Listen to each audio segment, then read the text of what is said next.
In the gospel text of today, we come across a scene found also in the Gospel of Mark.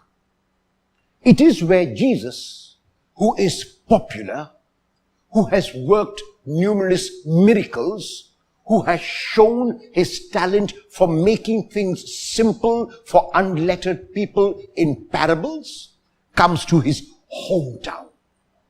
And the moment he comes to his hometown, people point at him and say, "Oh, we know this guy. We know this fellow. This is where he lives. This is who his family is. This is who his mother is. This is who his father is. This is who he is." And they say, "We know."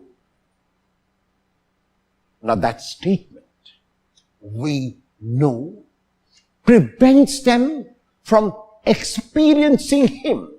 That statement, "we know," prevents them from encountering him. That statement, "we know," does not allow them to taste the freshness, the newness which Jesus brings.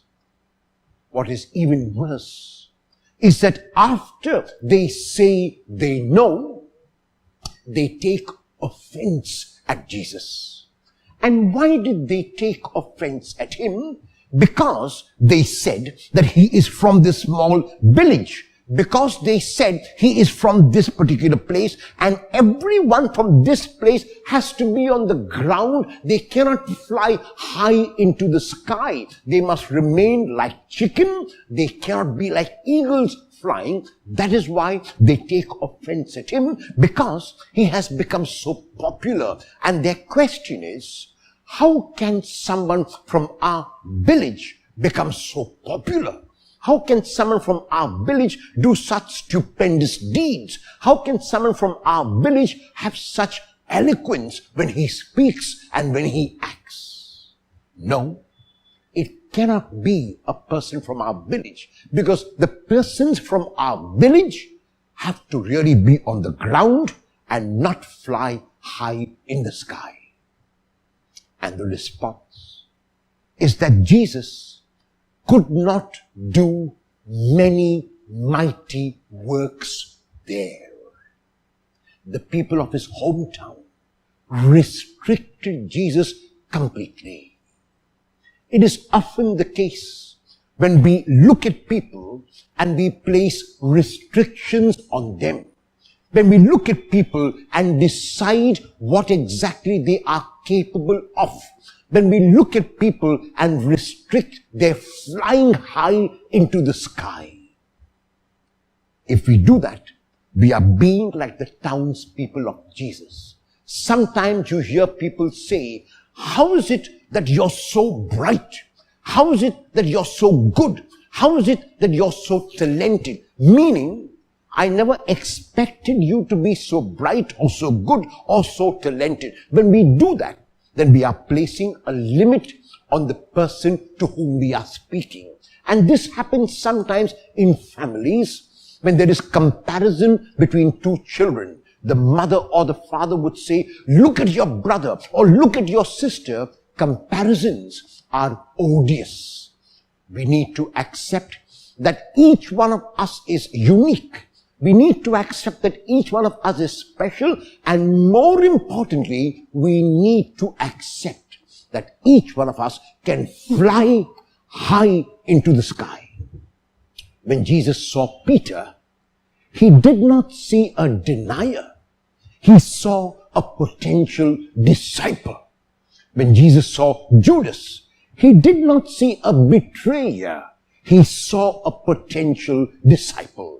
When Jesus saw Matthew or Levi, he did not merely see a tax collector and a cheat like almost everyone else would have done.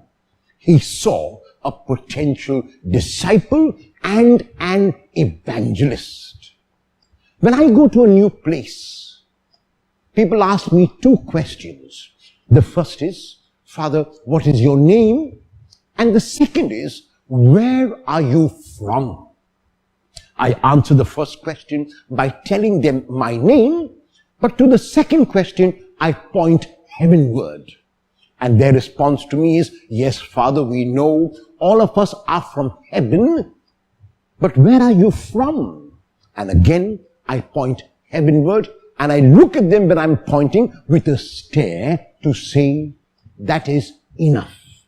And the reason why I do that is the reason of today's gospel. Because there is a danger that if I tell you where I am from, you will label me. You will stereotype me. You will put a mark on me like the people of his hometown put a mark on Jesus.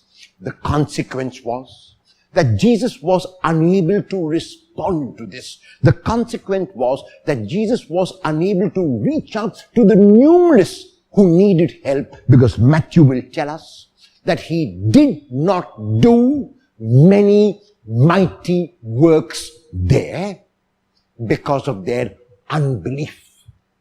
And so today, we need to stop labeling. We need to stop labeling people based on their religion. Oh, these Muslims are always like that, and these Hindus will never change, and these Christians, what can you say about them? And these Sikhs, the less said the better. The Jains, don't even talk about them. If I've forgotten anyone, I'm including them also in this plea. And so, I look at an individual as first a human being. I look at an individual as my brother or sister. I look at an individual as someone journeying with me towards our destination. Will I look at every person I meet today without stereotype, without labeling, without marking them? Will I avoid any kind of labeling today?